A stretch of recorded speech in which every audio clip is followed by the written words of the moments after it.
ਨਹੀਂ ਜੀ ਸੋ ਰਮਨ ਜੀ ਇਹਦੇ ਵਿੱਚ ਹੁਣ ਇਹ ਵੀ ਆਉਂਦਾ ਚਲੋ ਜਿੱਦਾਂ ਉਦੋਂ ਸਿਸਟਮ ਚੱਲ ਰਿਹਾ ਸੀ ਬਿਜ਼ਨਸ ਜਿੱਦਾਂ ਚੱਲ ਰਿਹਾ ਸੀ ਸਾਰਿਆਂ ਨੇ ਦੇਖੋ ਦੇਖੀ ਚਲਾਏ ਵੀ ਕਿਤੇ ਵੀ ਕੀ ਇਹ ਕੁਛ ਰਾਹ ਦੇਣਗੇ ਇਹਨਾਂ ਨੂੰ ਸਾਰਿਆਂ ਨੂੰ ਵਿਚਲਾ ਰਾਹ ਦੇਣਗੇ ਜਿੱਦਾਂ ਹੁਣ ਤੁਸੀਂ ਆਡਿਟ ਦੀ ਗੱਲ ਕੀਤੀ ਵੀ ਇਦਾਂ ਆਇਆ ਤੇ ਅਗਲਾ ਪਿਛਲਾ ਸਾਰਾ ਕੁਝ ਹੋਣਾ ਕੀ ਬੰਦਾ ਕਹੇ ਵੀ ਹਾਂ ਮੇਰੇ ਤੋਂ ਗਲਤੀ ਹੋ ਗਈ ਵੀ ਭਾਈ ਇਦਾਂ ਨਹੀਂ ਇਹ ਤੋਂ ਪਹਿਲਾਂ ਵੀ ਕੰਪਨੀਆਂ ਜਿਹੜੀਆਂ ਠੱਪ ਹੋ ਜਾਣ ਜਾਂ ਬੰਦ ਹੋ ਜਾਣ ਕੀ ਕੋਈ ਵਿਚਲਾ ਰਾਹ ਦੇਣ ਬਾਰੇ ਸੋਚ ਰਹੇ ਆ ਵੀ ਚਲੋ ਪਿਛਲੀਆਂ ਗਲਤੀਆਂ ਨੂੰ ਕੁਝ ਮਾਫ ਕਰਕੇ ਗਾਂ ਤੋਂ ਠੀਕ ਚੱਲੇ ਨਹੀਂ I don't think so Rajkaran ਇਹ ਗਵਰਨਮੈਂਟ ਹੈਗੀ ਆ ਇਹ ਜਿਹੜਾ ਤੁਹਾਡਾ ਹੈਗਾ ਪੇਰੋਲ ਟੈਕਸ ਹੈਗਾ ਆ ਟੈਕਸ ਇਵੈਜ਼ਨ ਦੇ ਵਿੱਚ ਜਾਂ ਇਹਨਾਂ ਚੀਜ਼ਾਂ ਦੇ ਵਿੱਚ ਜਿਹੜੀ ਹੈ ਨਾ ਇਹ ਲੀਨੀਅੰਸੀ ਮੇਰੇ ਖਿਆਲ ਘੱਟ ਹੀ ਦਿੰਦੇ ਆ ਹਾਂ ਜੇ ਤੁਸੀਂ ਮੌਕੇ ਰਹਿੰਦੇ ਹੋਏ ਤੁਹਾਡਾ ਆਡਿਟ ਆਉਣ ਤੋਂ ਪਹਿਲਾਂ ਤੁਸੀਂ ਆਪਣੇ ਆਪ ਨੂੰ ਠੀਕ ਕਰ ਲੈਨੇ ਆ ਠੀਕ ਹੈ ਨਾ ਤੁਸੀਂ ਫਟਾਫਟ ਆਪਣਾ ਜਿਹੜਾ ਆ ਜੁਗਾੜ ਦਾ ਕਹਿਣ ਦਾ ਮਤਲਬ ਇਹ ਵੀ ਆਪਣਾ ਫਟਾਫਟ ਪੇਰੋਲ ਸ਼ੁਰੂ ਕਰ ਲੈਨੇ ਆਪਣਾ ਚੀਜ਼ਾਂ ਜਿਹੜੀਆਂ ਉਹ ਸਿੱਧੀਆਂ ਕਰਨੀਆਂ ਸ਼ੁਰੂ ਕਰ ਦਿੰਦੇ ਆ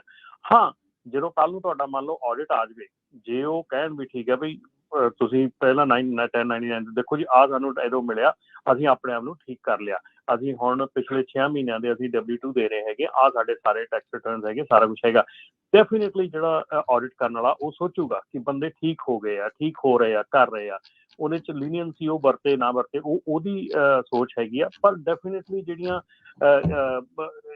ਇਨਫੋਰਸਮੈਂਟ ਏਜੰਸੀਜ਼ ਹੁੰਦੀਆਂ ਇਵੇਂ ਹੀ ਜਿਹੜੀ ਸਾਡੀ DOT ਆ DOT ਦੇ ਵਿੱਚ ਵੀ ਜੇ ਤੁਸੀਂ ਤੁਹਾਡੀ ਕੰਪਨੀ ਦੇ ਵਿੱਚ ਗਲਤੀਆਂ ਹੋ ਰਹੀਆਂ ਕੁਝ ਹੋ ਰਿਹਾ ਤੇ ਉਹ ਤੁਹਾਡਾ ਆਡਿਟ ਕਰਨ ਆਉਂਦੇ ਆ ਤੁਹਾਨੂੰ 90 ਡੇਜ਼ ਦਾ ਟਾਈਮ ਦਿੰਦੇ ਆ ਤੇ 90 ਡੇਜ਼ ਦੇ ਟਾਈਮ ਦੇ ਵਿੱਚ ਤੁਸੀਂ ਉਹਨਾਂ ਨੂੰ ਸਬਮਿਟ ਕਰਨੀ ਹੁੰਦੀ ਆ ਪਲਾਨ ਕਿ ਜੋ ਸਾਡੀਆਂ ਗਲਤੀਆਂ ਹੋਈਆਂ ਉਹਨੂੰ ਠੀਕ ਕਰਨ ਨੂੰ ਆਹ ਸਾਡਾ ਪਲਾਨ ਆ 90 ਡੇਜ਼ ਤੋਂ ਬਾਅਦ ਉਹ ਆਉਂਦੇ ਆ ਉਹ ਤੁਹਾਡਾ ਦੇਖਦੇ ਤੁਸੀਂ ਜਿਹੜਾ ਪਲਾਨ ਸਾਨੂੰ ਸਬਮਿਟ ਕੀਤਾ ਸੀ ਰਿਟਨ ਉਹਦੇ ਤੇ ਅਸਰ ਕੀਤਾ ਕਿ ਨਹੀਂ ਕੀਤਾ ਜੇ ਤੁਸੀਂ ਅਸਰ ਕੀਤਾ ਫਿਰ ਤੁਹਾਨੂੰ 90 ਡੇਜ਼ ਦਿੰਦੇ ਆ ਠੀਕ ਆ ਉਸ ਤੋਂ ਬਾਅਦ ਫਿਰ ਆਉਂਦੇ ਆ ਫਿਰ ਜੇ ਤੁਸੀਂ ਉਦੋਂ ਉਹ ਠੀਕ ਕਰ ਲਿਆ ਤੁਹਾਡੇ ਸਕੋਰ ਥੱਲੇ ਆ ਗਏ ਸਭ ਕੁਝ ਠੀਕ ਹੋ ਗਿਆ ਤੇ ਤੁਹਾਡੀ ਜਿਹੜੀ ਆ ਉਹ ਜਿਹੜੀ MC ਹੈਗੀ ਆ ਉਹਨੂੰ ਉਹ ਰੈਗੂਲਰ ਕਰ ਦਿੰਦੇ ਆ ਸੋ ਇਹ ਚੀਜ਼ਾਂ ਜਿਹੜੀਆਂ ਇਹ ਹੈਗੀਆਂ ਪਰ ਡੈਫੀਨੇਟਲੀ ਜਿਹੜਾ ਇੱਥੇ ਸਭ ਤੋਂ ਵੱਡਾ ਥੋੜੇ ਹੈਗਾ ਉਹ ਹੈਗਾ ਕਿ ਜਿੱਦਾਂ ਸਨੀ ਵੀ ਕਹਿ ਰਹੇ ਹੈਗੇ ਆ ਕਿ ਜਿਹੜਾ EMPLOYEES ਨੂੰ 1099 ਆ ਉਹ ਬਿਗੇਸਟ ਪ੍ਰੋਬਲਮ ਹੈਗੀ ਆ ਔਰ ਮੇਰੇ ਖਿਆਲ 5 ਦੇ ਵਿੱਚ ਉਹ ਜਿਹੜੀਆਂ ਕੰਪਨੀਆਂ ਹੈਗੀਆਂ ਜਿਹੜੀਆਂ ਕਿ ਆਪਣੇ EMPLOYEES ਨੂੰ 1099 ਦੇ ਰਹੀਆਂ I think they're going to be biggest target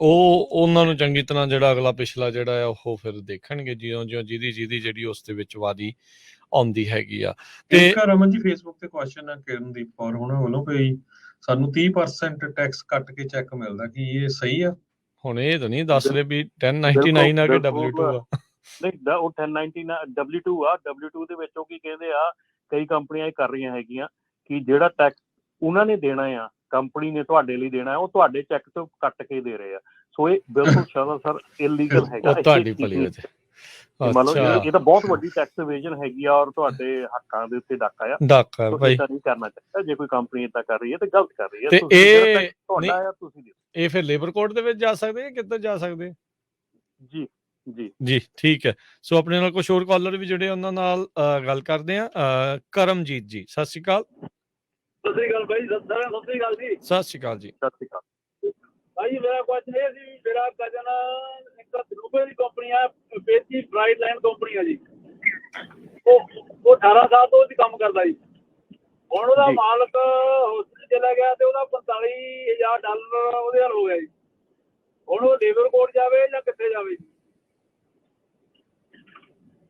ਕਿਸ ਤਰ੍ਹਾਂ ਦੀ ਮੈਂ ਸਮਝਿਆ ਉਹ ਕਹਿੰਦੇ ਵੀ 18 ਸਾਲ ਕੰਮ ਕਰਦਾ ਸੀ 45,000 ਬਕਾਇਆ ਆ ਉਹ EMPLOYEE ਦਾ ਬਣਦਾ ਸੀਗਾ ਲੈਣ ਦੇ ਲਈ ਪਰ ਉਹ ਕੰਪਨੀ ਬੰਦ ਕਰਕੇ ਕਿਸੇ ਹੋਰ ਥਾਂ ਤੇ ਚਲਾ ਗਿਆ ਉਹ ਕਿੱਦਾਂ ਭਰਪਾਈ ਕਰੇ ਜੀ ਲੇਬਰ ਕੋਰਟ 'ਚ ਜਾਵੇ ਉਹ ਹਸਪੀਟਲ ਚਲਾ ਗਿਆ ਉਹਨੂੰ ਹਾਰਟ ਅਟੈਕ ਹੋ ਗਿਆ ਜੀ ਉਹ ਹਸਪੀਟਲ ਚਲਾ ਗਿਆ ਅੱਛਾ ਹਸਪੀਟਲ ਚਲਾ ਗਿਆ ਠੀਕ ਹੈ ਹਾਂਜੀ ਇਹ ਹੁਣ ਕੀ ਕਰ ਸਕਦਾ ਜੀ ਉਹਦੇ ਕੋਲ ਟੈਗ ਹੈਗੇ ਉਹ ਮੰਡੀ 'ਚ ਡਿਲੀਵਰੀ ਕਰਦੇ ਸਾਰੀ ਪਰ ਪਹਿਲੀ ਗੱਲ ਤਾਂ ਇਹ ਵੀ ਇਹਨੇ ਪੈਸੇ ਇਕੱਠੇ ਹੋਣ ਦੇ ਦਿੱਤੇ ਹਨ ਹੁਣ ਜੇ ਅਗਲਾ ਕੰਪਨੀ ਬੰਦ ਕਰ ਦੂ ਉਹ ਹਸਪੀਟਲ 'ਚ ਹਾਂਜੀ ਰਮਨ ਜੀ ਉਹ ਹਸਪੀਟਲ ਜਾ ਬਿਮਾਰ ਕਿੰਨੇ ਸਾਲਾਂ ਦੀ ਬੈਕ ਪੇ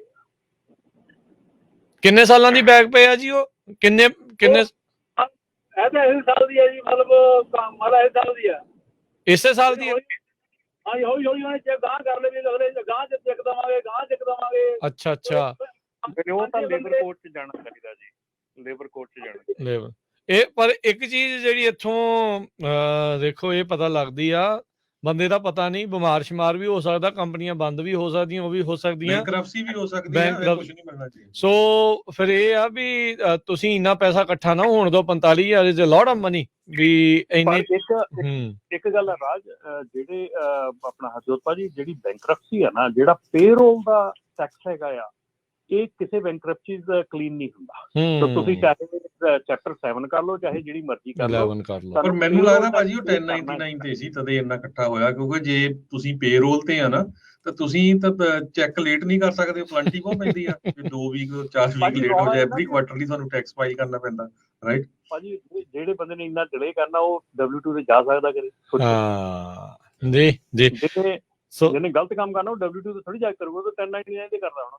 ਬਿਲਕੁਲ। ਸੋ ਇੱਕ ਤਾਂ ਇਹ ਆ ਵੀ ਜਿਹੜਾ ਤਾਂ ਇੰਪਲੋਈ ਐਜ ਕੰਮ ਕਰਦਾ, ਭਾਈ 1099 ਲੈਣੇ ਬੰਦ ਕਰੋ, ਜਾਂ ਫਿਰ ਤੁਹਾਨੂੰ ਲੱਗਦਾ ਵੀ ਉਹ ਕੰਪਨੀ ਨਹੀਂ ਦਿੰਦੀ ਤੇ ਫਿਰ ਕੰਪਨੀ ਚੇਂਜ ਕਰੋ, ਜਿੱਥੇ W2 ਮਿਲਦਾ ਉੱਥੇ ਜਾਓ। ਤੇ 30% ਵਾਲਾ ਆ, ਇਹ ਵੀ ਉਹਨਾਂ ਨੂੰ ਦੱਸੋ ਵੀ ਭਾਈ ਇਹ ਤੁਸੀਂ ਸਰਾਸਰ ਧੱਕਾ ਕਰ ਰਹੇ ਆ, ਉਹ ਵਾਪਸ ਜਿਹੜਾ ਕਰੋ, ਨਹੀਂ ਤਾਂ ਫਿਰ ਕੋਰਟ ਦੇ ਵਿੱਚ ਜਾਣਗੇ। ਕਿਉਂਕਿ ਕੋਰਟ ਤੋਂ ਹਰ ਕੋਈ ਭੱਜਦਾ ਜਦੋਂ ਅਦਾਲਤਾਂ ਦੇ ਠੱਪੇ ਲੱਗਦੇ ਆ, ਫੈਸਲੇ ਆਉਂਦੇ ਆ। ਕਿਉਂਕਿ ਇਹ ਤੇ ਹੈ ਨਹੀਂ ਕਿਸੇ ਨੂੰ ਡਰਾ ਧਮਕਾ ਕੇ ਕਰ ਲੂੰਗੇ, ਕੋਰਟ ਨੂੰ ਥੋੜੀ ਤੁਸੀਂ ਡਰਾ ਧਮਕਾ ਲਓਗੇ। ਉਹਨਾਂ ਨੇ ਤਾਂ ਫਿਰ ਤੁਹਾਡੇ ਖਿਲਾਫ, ਤੁਹਾਡੀ ਕੰਪਨੀ ਖਿਲਾਫ ਫੈਸਲਾ ਸੁਣਾ ਹੀ ਦੇਣਾ ਆ। ਸੋ ਭਾਈ ਸਿੱਧੇ ਰਹਿ ਕੇ ਚੱਲਣ ਦੇ ਵਿੱਚ ਹੀ ਜਿਹੜਾ ਉਹ ਫਾਇਦਾ ਆ, ਲਾਅ ਦੇ ਨਾਲ ਜਿਹੜਾ ਉਹ ਮਿਲ ਕੇ ਜਿਹੜਾ ਉਹ ਚੱਲੋ, ਅਦਰਵਾਈਜ਼ ਕੰਮ ਜਿਹੜੇ ਸਾਰਿਆਂ ਦੇ ਖਿਲਾਫ ਹੋਣੇ ਆ। ਸੁਖਦੀਪ ਜੀ, ਸਤਿ ਸ਼੍ਰੀ ਅਕਾਲ ਜੀ। ਸੁਖਦੀਪ ਜੀ, ਸਤਿ ਸ਼੍ਰੀ ਅਕਾਲ ਜੀ ਸਾਰਿਆਂ ਵੀਰਾਂ ਨੂੰ। ਸਤਿ ਸ਼੍ਰੀ ਅਕਾਲ। ਰਮਨ ਜੀ, ਮੇਰਾ ਕੁਐਸਚਨ ਹੈ ਜੀ, ਮੇਰੇ ਫਰੈਂਡ ਨੂੰ ਅੱਜ ਤੋਂ 5 ਸਾਲ 2017 ਚ DUI ਮਿਲੀ ਸੀ, ਤੇ ਕੀ ਉਹ ਐਕਸਪੰਜ ਹੋ ਸਕਦੀ ਹੈ ਜੀ, ਜਿਹਦੇ ਨਾਲ ਉਹਨੂੰ ਕੰਮ ਦੇ ਵਿੱਚ ਪ੍ਰੋਬਲਮ ਨਾ ਆਵੇ ਜਦੋਂ ਕੋਈ ਕਿਤੇ ਨਵੇਂ ਥਾਂ ਤੇ ਕੰਮ ਕਰਨਾ ਜੀ? ਉਹ ਤਾਂ ਆਉਣੀ ਹੈ, ਉਹ ਨਹੀਂ DUI 10 ਸਾਲ ਰਹਿੰਦੀ ਭਾਜੀ, ਆਉਣੀ ਆ। ਤੁਹਾਨੂੰ ਉਹਦੇ ਨਾਲ ਵਰਕਆਊਟ ਕਰਨਾ ਪੈਣਾ ਆ, ਤੁਹਾਨੂੰ ਉਹਦੇ ਨਾਲ ਕਲੀਨ ਰਹਿਣਾ ਪੈਣਾ ਆ। ਤੇ ਪ੍ਰੋਬਲਮ ਜਿਹੜੀ DUI ਦੀ ਹੈਗੀ ਆ, ਉਹ ਤਾਂ ਬਹੁਤ ਲੌਂਗ ਲਾਸਟਿੰਗ ਹੈਗੀ ਆ। ਠੀਕ ਹੈ ਜੀ। 10 ਸਾਲ ਰੈਕਡ ਚ ਰਹਿੰਦੀ ਆ। ਇੰਸ਼ੋਰੈਂਸ ਕੰਪਨੀਆਂ 3 ਸਾਲ ਲਈ ਕਾਊਂਟ ਕਰਦੀਆਂ, ਪਰ ਕਿਉਂਕਿ ਟਰੱਕਿੰਗ ਦੇ ਵਿੱਚ ਅਗਲਾ ਘਾਬਰਦਾ, ਜੇ ਲੋਡ ਦੇਣਾ ਜਿਹਦੇ ਨਾਲ ਕੰਮ ਪਹਿਲਾਂ ਏਦਾਂ DUI ਹੋਈ ਆ, ਕੱਲ ਨੂੰ ਨਾ ਮੁੜ ਕੇ ਹੋਵੇ, ਰਾਈਟ? ਬਿਲਕੁਲ ਜੀ। ਮੈਂ ਇੱਥੇ ਇੱਕ ਜਿਹੜੀ ਆ ਨਿਊਜ਼ ਵੀ ਆਪਣੀ ਰਾਜ ਨਾਲ ਸ਼ੇਅਰ ਕਰਨੀ ਚਾਹੁੰਦਾ। ਕੱਲ ਦਾ ਪਰਸੋਂ ਦੀ ਨਿਊਜ਼ ਹੈਗੀ ਆ, ਟੈਕਸਸ ਦੇ ਵਿੱਚ ਆਪਣਾ ਇੱਕ ਡਰਾਈਵਰ ਜਿਹੜਾ ਆ, 31 ਸਾਲਾ ਡਰਾਈਵਰ, ਜਿਹੜਾ ਇੱਕ ਟਰੱਕ ਸਟਾਪ ਦੇ ਉੱਤੇ ਆਪਣਾ ਟਰੱਕ ਚੱਲਦਾ ਛੱਡ ਕੇ ਖੜਾ, ਤੇ ਉਹ ਤੁਰ ਕੇ ਕਿਸੇ ਦੇ ਘਰ ਜਾ ਵੜਿਆ। ਉੱਥੇ ਘਰ ਦੇ ਵਿੱਚ ਜਦੋਂ ਉਹਨੂੰ, ਘਰ ਖਾਲੀ ਸੀਗਾ, ਪਰ ਉਹਦੇ ਨੈਕਸਟ ਡੋਰ ਨੇਬਰ ਨੇ ਦੇਖਿਆ ਤੇ ਉਹਨੂੰ ਉੱਥੋਂ ਉਹਨੇ ਭਜਾਇਆ ਵੀ ਤੂੰ ਇੱਥੇ ਕੀ ਕਰਦਾ ਆ। ਫਿਰ ਉਹ ਉਹਨਾਂ ਦੇ ਘੋੜਿਆਂ ਦੇ ਬਾਰਨ ਦੇ ਵਿੱਚ ਚਲਾ ਗਿਆ। ਫਿਰ ਉੱਥੇ ਜਾ ਕੇ ਜਦੋਂ ਪੁਲਿਸ ਨੂੰ ਉਹਨੇ ਕਾਲ ਕਰਤੀ, ਤੇ ਟੈਕਸਸ ਦੀ ਜਿਹੜੀ ਸਟੇਟ ਪੁਲਿਸ ਆ ਉਹ ਆਈ, ਉਹਨਾਂ ਨੇ ਉਹਨੂੰ ਗ੍ਰਿਫਤਾਰ ਕਰਨ ਦੀ ਕੋਸ਼ਿਸ਼ ਕੀਤੀ, ਤੇ ਉਹਨੇ ਉਹਨਾਂ ਨਾਲ ਕੀਤੀ ਲੜਾਈ। ਉੱਥੇ ਮਤਲਬ ਖਿੱਚਾਤਾਣ ਹੋਈ, ਤੇ ਫਿਰ ਉਹਨੂੰ ਪੁੱਛਿਆ ਗਿਆ ਕਿ ਤੂੰ ਮਤਲਬ ਕਿ ਜਦੋਂ ਕਿਉਂ ਤੂੰ ਏਦਾਂ ਕਰ ਰਿਹਾ ਹੈਗਾ, ਤੇ ਕਹਿੰਦਾ ਵੀ ਮੈਨੂੰ ਕੁਛ ਨਹੀਂ ਪਤਾ ਹੈਗਾ। ਫਿਰ ਉਹਨੇ ਕਿਹਾ ਵੀ ਤੂੰ ਸਾਡੇ ਨਾਲ ਫਾਈਟ ਕਿਉਂ ਕੀਤੀ, ਤੇ ਕਹਿੰਦਾ ਵੀ ਮੈਨੂੰ ਘੋੜੇ ਕਹਿੰਦੇ ਸੀ ਵੀ ਤੂੰ ਫਾਈਟ ਕਰ ਰਿਹਾ। ਉਹਨੂੰ ਬੰਦੇ ਨੂੰ ਐਕਚੁਅਲ ਦੇ ਵਿੱਚ ਉਹਦੀ ਜਿਹੜਾ ਸਿੰਥੈਟਿਕ ਮੈਰੀਜੁਆਨਾ ਤੇ PSP ਉਹਦੇ ਉੱਤੇ ਬਹੁਤ ਜ਼ਿਆਦਾ ਹਾਈ ਸੀਗਾ, ਤੇ ਉਹਨੂੰ ਗ੍ਰਿਫਤਾਰ ਕਰਕੇ ਉਹਨਾਂ ਨੇ ਜਿਹੜਾ ਜੇਲ੍ਹ ਦੇ ਵਿੱਚ ਲੈ ਗਏ ਹੈਗੇ ਆ। ਪਰ ਇਹ ਜਿਹੜੀ ਪ੍ਰੋਬਲਮ ਹੈਗੀ ਆ, ਇਹ ਬਹੁਤ ਜ਼ਿਆਦਾ ਫੈਲਦੀ ਜਾ ਰਹੀ ਆ। ਮੈਂ ਪਲੀਜ਼ ਤੁਹਾਨੂੰ ਇਹ ਗੱਲ ਕਹਾਂ, ਸਾਰੇ ਵੀ ਜਿਹੜੇ ਸੁਣਨ ਵਾਲੇ ਹੈਗੇ ਆ, ਜੇ ਤੁਸੀਂ ਕੁਛ ਵੀ ਏਦਾਂ ਦਾ ਕਰਦੇ ਆ, ਪਲੀਜ਼ ਆਪਣੀ ਜ਼ਿੰਦਗੀ ਨਾਲ ਨਾ ਖੇਡੋ, ਆਪਣੇ ਪਰਿਵਾਰ ਦੀ ਜ਼ਿੰਦਗੀ ਨਾਲ ਨਾ ਖੇਡੋ, ਬੱਚਿਆਂ ਦੀ ਜ਼ਿੰਦਗੀ ਦੇਖੋ ਪਿੱਛੇ। ਜੇ ਤੁਸੀਂ ਇਕੱਲੇ ਆ, ਮਾਂ ਪਿਓ ਦੇਖੋ, ਸਾਰਾ ਪਰਿਵਾਰ ਦੇਖੋ ਪਲੀਜ਼।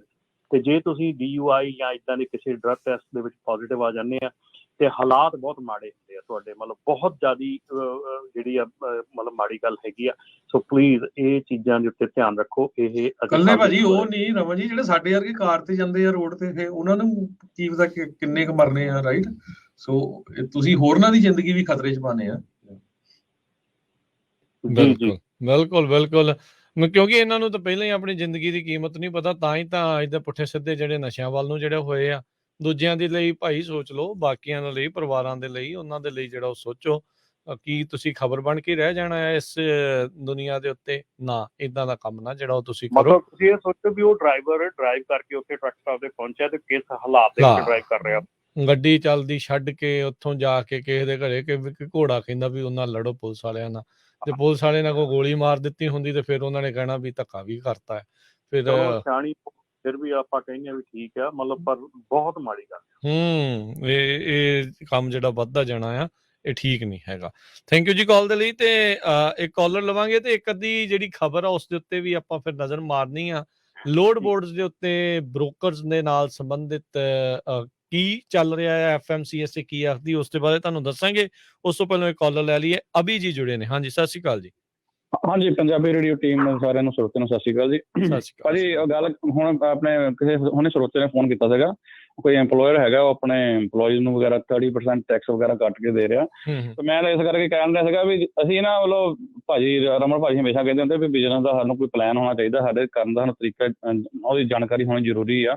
ਵੀ ਹਰ ਕੰਮ ਵਿੱਚ ਦੇਖੋ ਜੇ ਚਾਹੇ ਉਹ ਐਮਪਲੋਇਰ ਆ ਗਿਆ ਉਹ ਹੁਣ 30% ਟੈਕਸ ਕੱਟੀ ਜਾ ਰਿਹਾ, ਈਵਨ ਉਹਦਾ ਹੱਕ ਨਹੀਂ ਬਣਦਾ ਨਾ। ਜੇ ਸਾਡੀ ਔਨਰ ਦੀ ਗੱਲ ਆ ਜਾਂਦੀ ਆ, ਔਨਰ ਵਿੱਚ ਅਸੀਂ ਫੇਲ ਹੋਈ ਜਾਂਦੇ ਹਾਂ। ਈਵਨ ਅਸੀਂ ਬ੍ਰੋਕਰੇਜ ਕੰਪਨੀਆਂ ਵੀ ਸਾਡੇ ਮਤਲਬ ਪੰਜਾਬੀਆਂ ਨੇ ਖੋਲੀਆਂ ਹੋਈਆਂ, ਹੋਰ ਵੀ ਕਈਆਂ ਨੇ ਖੋਲੀਆਂ। ਪਰ ਇੱਕ ਗੱਲ ਇੱਦਾਂ ਵੀ ਚੰਗੇ ਵੀ ਹੈਗੇ ਵਿੱਚ ਬੰਦੇ, ਪਰ ਮੋਸਟਲੀ ਤੁਸੀਂ ਅਗਰ ਅਸੀਂ ਵੈਰੀਫਾਈ ਕਰਕੇ ਦੇਖਦੇ ਆ ਨਾ ਬ੍ਰੋਕਰ ਦਾ ਕ੍ਰੈਡਿਟ ਸਕੋਰ, ਸਾਡੇ ਬੰਦੇ ਦਾ ਕ੍ਰੈਡਿਟ ਸਕੋਰ 60 ਆ, ਕਿਸੇ ਦਾ 65 ਆ। ਹਾਲਾਂਕਿ ਜਿਹੜਾ 80 ਦੇ ਉੱਪਰ ਜਿਹੜਾ ਉਹ ਵਧੀਆ ਮੰਨਿਆ ਜਾਂਦਾ, 80 ਵੀ ਮਾੜਾ ਮੰਨਿਆ ਜਾਂਦਾ, 90 ਦੇ ਉੱਪਰ ਵਧੀਆ ਮੰਨਿਆ ਜਾਂਦਾ ਹੈਗਾ। ਸਾਡੇ ਜਿਹੜੀ ਬ੍ਰੋਕਰੇਜ ਕੰਪਨੀਆਂ ਹੈਗੀਆਂ ਉਹਦੇ ਵਿੱਚ ਵੀ ਸਾਡੇ ਬੰਦਿਆਂ ਦਾ ਕ੍ਰੈਡਿਟ ਸਕੋਰ ਕਾਫੀ ਲੋ ਚੱਲਦਾ। ਮੇਰੇ ਕਹਿਣ ਦਾ ਮਤਲਬ ਇਹ ਹੈਗਾ ਵੀ ਮਤਲਬ ਮੈਂ ਕਿਸੇ ਨੂੰ ਮਾੜਾ ਨਹੀਂ ਕਹਿੰਦਾ, ਮੈਂ ਮਤਲਬ ਇਸ ਚੀਜ਼ ਦਾ ਹੈਗਾ ਵੀ ਆਪਣੇ ਆਪ ਨੂੰ ਸਾਨੂੰ ਬਣਾਉਣਾ ਚਾਹੀਦਾ ਕਿ ਕਾਰੋਬਾਰ ਦੇ ਵਿੱਚ ਬੈਸਟ ਬਣੀਏ, ਹਰ ਇੱਕ ਬੰਦਾ ਵਧੀਆ ਪੈਸਾ ਕਮਾਵੇ। ਇਹ ਨਹੀਂ ਹੈਗਾ ਵੀ ਕਿਸੇ ਟਾਰਗੇਟ ਕਰੀ ਵੀ ਕਈਆਂ ਬੰਦੇ ਦੀ ਆਦਤ ਹੁੰਦੀ ਆ ਵੀ ਉਹ ਕਿਉਂ ਮਤਲਬ ਘੜੀਆ ਸੋਚਦੇ ਮਾਲਕ ਹੁੰਦੇ ਜਿੱਦਾਂ ਵੀ ਉਹ ਬੰਦਾ ਕਿਉਂ ਏਦਾਂ ਪੈਸੇ ਬਣਾ ਰਿਹਾ। ਇਹ ਚੀਜ਼ਾਂ ਸਾਡੇ ਦਿਮਾਗ 'ਚ ਨਹੀਂ ਹੋਣੀਆਂ ਚਾਹੀਦੀਆਂ, ਗਲਤ ਗੱਲਾਂ ਹੁੰਦੀਆਂ। ਹਰ ਬੰਦੇ ਨੂੰ ਵਧੀਆ ਪੈਸਾ ਬਣਾਉਣਾ ਚਾਹੀਦਾ, ਹਰ ਬੰਦੇ ਦਾ ਕੰਮ ਵਧੀਆ ਚੱਲਣਾ ਚਾਹੀਦਾ, ਚਾਹੇ ਕੋਈ ਟਰੱਕ ਚਲਾਉਂਦਾ, ਚਾਹੇ ਕੋਈ EMPLOYER ਆ, ਤੇ ਚਾਹੇ ਕੋਈ ਬ੍ਰੋਕਰ ਹੈਗਾ ਆ। ਇਹ ਨਹੀਂ ਹੈਗਾ ਵੀ ਤੁਸੀਂ ਕਿਸੇ ਦੀ ਇਨਕਮ ਨੂੰ ਖੋ ਕੇ ਆਪਣੀ ਜੇਬ 'ਚ ਨਾ ਭਰੋ। ਹਾਲਾਂਕਿ ਸਾਡੇ ਕਿਹਾ ਗਿਆ ਵੀ ਅਸੀਂ ਕਿਸੇ ਦਾ ਹੱਕ ਮਾਰ ਕੇ ਖਾਣਾ, ਉਹ ਗਲਤ ਗੱਲ ਮੰਨੀ ਜਾਂਦੀ ਹੈ, ਪਰ ਉਹ ਦਿਮਾਗ ਦੇ ਨਾ ਉਹ 'ਚ ਪੜਦਾ ਪੈ ਜਾਂਦਾ ਏਦਾਂ ਬੰਦੇ ਦੇ, ਉਹ ਬੰਦਾ ਹਟਦਾ ਨਹੀਂ। ਅਸੀਂ ਸਹੀ ਚੀਜ਼ ਪਾਸੇ ਨਹੀਂ ਤੁਰਦੇ ਹੈਗੇ। ਸਾਨੂੰ ਕੋਸ਼ਿਸ਼ ਲੋੜ ਹੈਗੀ ਆ ਵੀ ਸਾਨੂੰ ਭਾਵੇਂ ਜਿੱਦਾਂ ਮਰਜ਼ੀ, ਚਾਹੇ ਇਕੱਠੇ ਹੋ ਕੇ ਕਰੋ, ਚਾਹੇ ਕਿੱਦਾਂ ਵੀ ਹੈਗਾ, ਸਿਸਟਮ ਬਣਾਓ ਜਿਹਨਾਂ ਹਰ ਇੱਕ ਬੰਦੇ ਦੀ ਇਨਕਮ ਵਧੀਆ ਹੋਵੇ, ਹਰ ਇੱਕ ਬੰਦੇ ਦਾ ਪਰਿਵਾਰ ਆ, ਹਰ ਇੱਕ ਬੰਦੇ ਨੇ ਖਰਚਾ ਕਰਨਾ। ਇਹ ਨਹੀਂ ਹੈਗਾ ਵੀ ਮੈਂ ਜ਼ਿਆਦਾ ਹੀ ਰਾਜਾ ਬਣ ਕੇ ਆਪਣੇ ਨੂੰ ਦੱਸਾਂ ਮੈਂ ਬਹੁਤ ਬਣਨਾ, ਬਾਕੀਆਂ ਦੇ ਪੈਸੇ ਖੋਈ ਜਾਵਾਂ। ਤਰੀਕੇ ਨਾਲ ਚੱਲਣ ਦੀ ਲੋੜ ਹੈ। ਤੇ ਮੈਂ ਵੀ ਇਸ ਕਰਕੇ ਮੈਂ ਕਹਿੰਦਾ ਵੀ ਆਪਣੇ ਭਰਾਵਾਂ ਨੂੰ ਵੀ ਚਲੋ ਕੁਛ ਨਾ ਕੁਛ ਹੱਥ ਪੈਰ ਮਾਰ ਕੇ ਕੋਈ ਚੀਜ਼ ਸਿਸਟਮ ਬਣਾਓ ਜਿਹਨਾਂ ਤੁਸੀਂ ਨਾ ਤਾਂ ਕਾਨੂੰਨ ਦਾ ਤੁਹਾਡੇ ਉੱਪਰ ਆ ਕੇ ਭਾਰੀ ਹੋਵੇ। ਤੁਸੀਂ ਕਾਨੂੰਨ ਨੂੰ ਆਪਣੇ ਭਾਈ ਪੇਪਰ ਮੰਗਦਾ ਚੱਕ ਕੇ ਪੇਪਰ ਦਿਖਾ ਦੇਖੋ, ਤੁਹਾਨੂੰ ਕੁਛ ਕਹਿ ਨਹੀਂ ਸਕਦੇ ਜੇ ਤੁਸੀਂ ਸਹੀ ਹੈ ਨਾ। ਇਸ ਕਰਕੇ ਕੋਈ ਆਪਣਾ ਸਿਸਟਮ ਨਾਲ ਚੱਲਣ ਦੀ ਲੋੜ ਹੈ। ਤੇ ਮੇਰੀ ਇਹੀ ਤੁਹਾਨੂੰ ਤੁਹਾਡੇ ਰੇਡੀਓ ਰਾਹੀਂ ਦਰਸ਼ਕਾਂ ਤਾਂ ਬਾਕੀ ਰਮਨ ਭਾਈ ਆਪਣੇ ਕਮੈਂਟ ਦੇ ਸਕਦੇ। Thank you. ਬਿਲਕੁਲ ਸਿਸਟਮ ਤਾਂ ਹੈਗਾ, ਸਿਰਫ ਫੋਲੋ ਕਰਨਾ। ਨਹੀਂ ਤਾਂ ਆਪਣੀ ਗੁਆਂਢੀ ਮੁਲਕ ਦੇਖਦੇ ਰੋਜ਼ ਕਿੱਦਾਂ ਉੱਥੇ ਪ੍ਰੋਟੈਸਟ ਹੁੰਦੇ ਆ ਜਿਹੜੇ ਲੋਕਾਂ ਦੇ ਘਰਾਂ ਦੇ ਬਾਹਰ ਜਾ ਕੇ। ਸੋ ਫਿਰ ਏਦਾਂ ਹੋਊਗਾ ਤੇ ਫਿਰ ਸਾਰਿਆਂ ਨੇ ਕਹਿਣਾ ਯਾਰ ਧੱਕਾ ਸਾਨੂੰ ਬਦਨਾਮ ਕਰਦੇ ਆ। ਪਰ ਫਿਰ ਏਦਾਂ ਵੀ ਜੇ ਸਹੀ ਸਾਰੇ ਜਾਣੇ ਮਿਲ ਜੁਲ ਕੇ ਚੱਲਦੇ ਆ ਤਾਂ ਉਹਦੇ ਨਾਲ ਠੀਕ ਚੱਲਦਾ ਹੈ ਕੰਮ, ਏਦਾਂ ਦੀ ਨੌਬਤ ਨਹੀਂ ਆਉਂਦੀ। ਜੀ ਰਮਨ ਜੀ। ਬਿਲਕੁਲ ਜੀ, ਇਹ ਜਿਹੜੀਆਂ ਚੀਜ਼ਾਂ ਹੈਗੀਆਂ, ਜਿਹੜੀਆਂ ਗੱਲਾਂ ਹੈਗੀਆਂ, ਆਪਾਂ ਹੁਣ ਬਹੁਤ ਸਾਲਾਂ ਦੇ ਇੱਥੇ ਹੈਗੀਆਂ, 30 ਸਾਲ ਤੋਂ ਉੱਤੇ ਹੋ ਚੱਲਿਆ ਹੈਗਾ, ਤੇ ਇੱਥੋਂ ਦਾ ਸਿਸਟਮ ਦੇ ਨਾਲ ਵਰਕ ਕਰਨਾ ਜਿਹੜਾ ਉਹ ਸਿੱਖ ਲਿਆ ਹੈਗਾ, ਇੱਥੋਂ ਦੇ ਸਿਸਟਮ ਦੇ ਵਿੱਚ ਰਹਿਣਾ ਸਿੱਖ ਲਿਆ ਹੈਗਾ।